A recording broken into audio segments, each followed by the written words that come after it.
A passagem de hoje é Gálatas capítulo 6, versículos 11 a 18. Vamos ler juntos. Vede com que grandes letras vos escrevi por minha mão. Todos os que querem mostrar boa aparência na carne, esses vos obrigam a circuncidar-vos, somente para não serem perseguidos por causa da cruz de Cristo. Porque nem ainda esses mesmos que se circuncidam guardam a lei, mas querem que vos circuncideis, para se gloriarem na vossa carne. Mas longe esteja de mim gloriar-me, a não ser na cruz de nosso Senhor Jesus Cristo, pela qual o mundo está crucificado para mim e eu, para o mundo. Porque em Cristo Jesus, nem a circuncisão nem a incircuncisão têm virtude alguma, mas sim o ser uma nova criatura. E a todos quantos andarem conforme esta regra, paz e misericórdia sobre eles e sobre o Israel de Deus. Desde agora, ninguém me inquiete, porque trago no meu corpo as marcas do Senhor Jesus. A graça de nosso Senhor Jesus Cristo seja, irmãos, com o vosso espírito. Amém? Amém. Estamos meditando nas epístolas do apóstolo Paulo, uma por uma. Em uma carta, o começo e o fim são muito importantes. A saudação inicial é crucial, pois determina se o leitor lerá a carta até o fim ou a abandonará no meio do caminho. E a parte final também é muito importante, pois deve enfatizar a mensagem essencial que precisa ser lembrada, mesmo que todo o restante seja esquecido.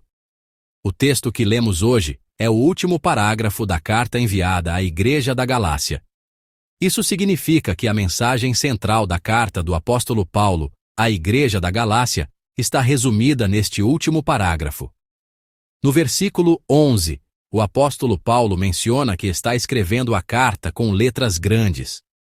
A expressão letras grandes não se refere apenas a uma caligrafia de grande porte, mas é um recurso literário para enfatizar o que está sendo dito.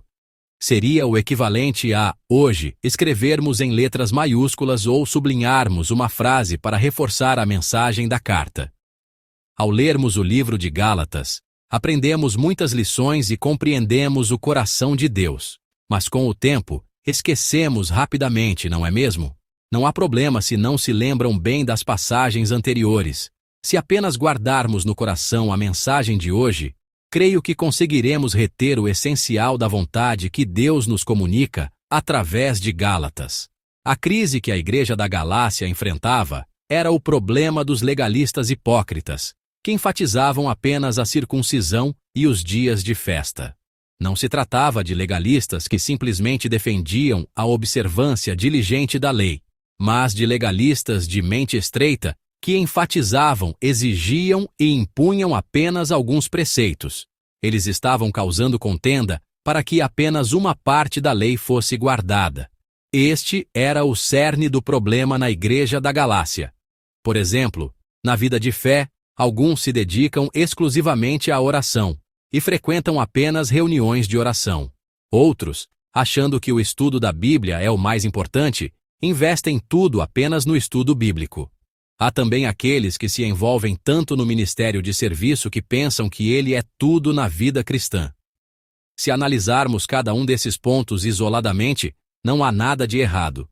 Orar com fervor, conhecer as Escrituras, servir com dedicação. O que poderia haver de errado nisso? No entanto, a vida de fé tem uma palavra-chave: equilíbrio. Nós cremos e confessamos a Deus. Nosso Deus é o Deus triuno, um só Deus, que subsiste em 3 pessoas e vive em perfeita harmonia: o Pai, o Filho e o Espírito Santo. Sendo nós o povo que crê no Deus triuno, a nossa fé também deve buscar o equilíbrio. É claro que não podemos alcançar um equilíbrio perfeito por nós mesmos. Mas a direção correta da fé é a busca por uma fé equilibrada. No entanto, aqueles que destruíam esse equilíbrio na Igreja da Galácia eram os legalistas do outro evangelho. Por isso, o apóstolo Paulo quer mostrar aos membros da Igreja da Galácia que haviam sido influenciados por esse outro evangelho, o que é uma fé equilibrada e saudável, uma fé verdadeiramente centrada no essencial. Embora o livro de Gálatas possa parecer desestruturado à primeira vista, O apóstolo Paulo apresenta uma argumentação bastante sistemática para defender essa fé equilibrada. Nos capítulos 1 e 2, ele usa um argumento autobiográfico, falando sobre como encontrou o Evangelho e como este foi reconhecido e se propagou, para explicar a sua essência. Nos capítulos 3 e 4, através de um argumento bíblico e teológico, ele explica como Cristo se tornou nosso Salvador e como a fé nele é a verdadeira fé. E finalmente, nos capítulos 5 e 6, por meio de exortações éticas, como a descrição do fruto do Espírito, ele descreve como deve ser a vida daquele que vive pela fé. Através dessa estrutura, Gálatas nos fala de uma fé equilibrada, uma fé evangélica correta. E na parte final que lemos hoje, o apóstolo Paulo, por meio de dois conceitos-chave, enfatiza como essa fé equilibrada pode ser estabelecida.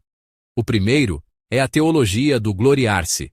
O apóstolo Paulo nega veementemente o orgulho humano, baseado no cumprimento da lei e na circuncisão, e gloria-se apenas na cruz de Jesus Cristo.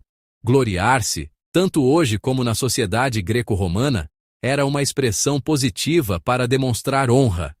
No entanto, Paulo não usa esse ato de gloriar-se para se orgulhar de algo que pareça bom aos olhos dos outros, mas para se gloriar na cruz.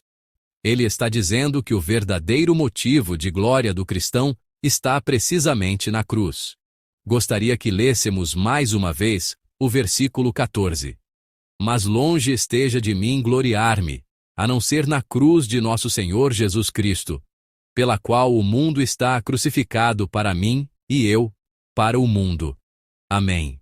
Em que vocês estão se gloriando agora? O objeto do seu orgulho mudou depois que vocês creram em Deus? Dizem que crer em Jesus é uma revolução de valores, uma reorganização de prioridades. Um pastor descreveu essa revolução como uma reorientação de valores em Cristo. Isso significa que os valores são transformados e reconfigurados em Cristo. Significa que a nossa visão de valores muda completamente. A vida que se apega à cruz de Jesus pela fé tem um motivo diferente para se gloriar. Dinheiro, honra, relacionamentos, coisas que parecem impressionantes aos olhos dos outros, não são, de forma alguma, o motivo de glória do cristão. As pessoas pensam que a casa em que moram prova o seu valor. Iludem-se pensando que o carro que dirigem, as roupas que vestem, as experiências que acumularam e os relacionamentos que construíram revelam o seu valor. No mundo, o valor de uma pessoa é avaliado pela sua posição social. Mas será que os cristãos devem viver assim? A resposta é não. Todos esses benefícios que o mundo oferece não podem me dar vida. Mas a cruz me deu vida. Deu-me uma nova vida. Portanto, para um cristão que confessa Jesus Cristo como Salvador, qual deve ser o seu motivo de glória? A cruz que me deu a vida é o único motivo de glória. A cruz é o único caminho que nos convida a uma nova criação. Quando este verdadeiro motivo de glória se torna o nosso motivo de glória, nós nos firmamos sobre uma fé evangélica equilibrada. Foi dito que o que se vê é passageiro, mas o que não se vê é eterno. O verdadeiro motivo de glória não está em algum resultado visível, mas na promessa que será cumprida no futuro. E o sinal dessa promessa foi revelado de forma clara na história para os cristãos através da cruz. Quantos motivos visíveis o apóstolo Paulo teria para se gloriar? Ele era da tribo de Benjamim, a tribo do primeiro rei de Israel, Saul. Vinha de uma linhagem nobre. Era fariseu e discípulo de Gamaliel, o maior mestre de sua época. Além disso, desde o nascimento, era cidadão de Roma, a nação mais poderosa daquele tempo. E depois que encontrou a Cristo, quantas coisas ele realizou através do Evangelho. Ele não apenas fundou igrejas, mas também, por seu intermédio, Deus operou curas e milagres. Espiritualmente, intelectualmente e em termos de formação, ele era uma pessoa com muitas qualificações.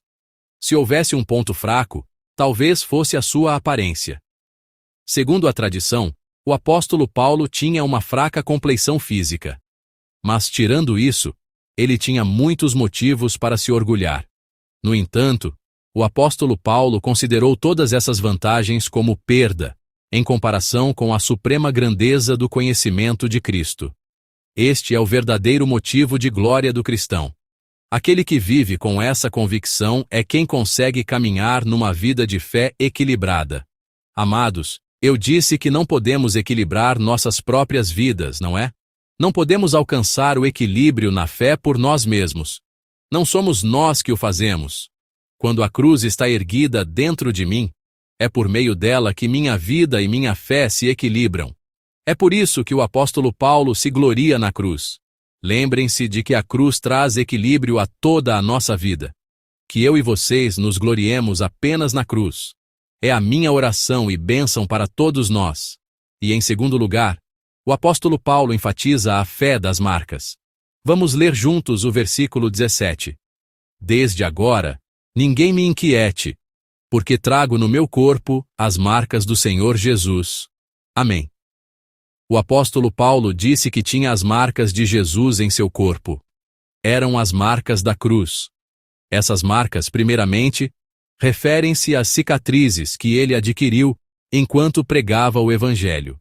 Ele ficou à deriva em alto mar, foi espancado severamente e apedrejado a ponto de ser dado como morto. Ele realmente passou por várias situações de quase morte. Seu corpo certamente não estava intacto. No entanto, Paulo chama todas essas feridas de marcas de Jesus. Em Colossenses 1:24, ele faz esta confissão: E na minha carne cumpro o resto das aflições de Cristo, pelo seu corpo, que é a Igreja. Ele considerava todo o sofrimento que suportava pelo Evangelho como parte do sofrimento da cruz de Cristo. Portanto, as marcas deixadas ao pregar o Evangelho não são simplesmente marcas de dor. Elas se tornam marcas de glória, um monumento que transcende o sofrimento e conduz à vida da ressurreição, a vitória sobre o poder do pecado e da morte. A palavra para marcas, em grego, é estigma. Esta era uma palavra usada na época para se referir à marca feita em escravos. Ainda hoje, a palavra estigma é usada com o significado de uma cicatriz, ferida ou marca vergonhosa. Mas o apóstolo Paulo chama as feridas em seu corpo de marcas de Jesus. Através dessas feridas que parecem vergonhosas, ele confessa que pertence a Jesus. Para os cristãos, a confissão "Eu pertenço ao Senhor" é muito importante. Isso porque o cristão vive hoje, porque seu preço foi pago com o precioso sangue de Jesus Cristo. Não sou mais eu quem vive, mas Cristo vive em mim. Assim, o valor de um cristão não é definido por sua posição no mundo ou pela abundância que o mundo possa oferecer, mas pelo precioso sangue de Cristo, que é a única garantia do meu valor. Portanto, a fé das marcas nos faz conhecer nossa identidade e nos ensina a atitude humilde de nos apegarmos à cruz. Olhando para estas cicatrizes e feridas, para este opróbrio que carrego, sou constantemente lembrado: eu pertenço ao Senhor. O nome da equipe de louvor da nossa reunião de oração On-Mam, que realizamos toda sexta-feira, é Estigma. Naquela reunião, quantas pessoas feridas vêm? Há muitos que estão sobrecarregados por causa do Evangelho, feridos no corpo e na alma. É um tempo em que aqueles que foram estigmatizados, marcados e feridos, vêm para orar. No entanto, este opróbrio, esta marca, esta ferida, representa o processo e a essência da fé. Viver como propriedade do Senhor, caminhando com o Cristo que sofreu na cruz. A equipe que se reúne para servir, ajudando as pessoas a se aproximarem de Deus em louvor com essa confissão, é a Estigma. A fé do Estigma, ou seja, a fé das marcas, nos torna humildes e se torna um contrapeso importante que nos permite caminhar em uma vida evangélica correta e equilibrada. Amados irmãos, através de Gálatas, Deus nos fala de uma fé evangélica correta e equilibrada. O verdadeiro motivo de glória é apenas a cruz de Cristo. Na marca da cruz, na marca de Jesus, Uma nova criação começa. Que vocês gravem em seus corações esta mensagem do Evangelho, a teologia do gloriar-se e a fé das marcas, e se tornem pessoas de fé sólida, inabaláveis diante dos outros evangelhos que se apresentam de várias formas no mundo. Eu os abençoo no nome do Senhor.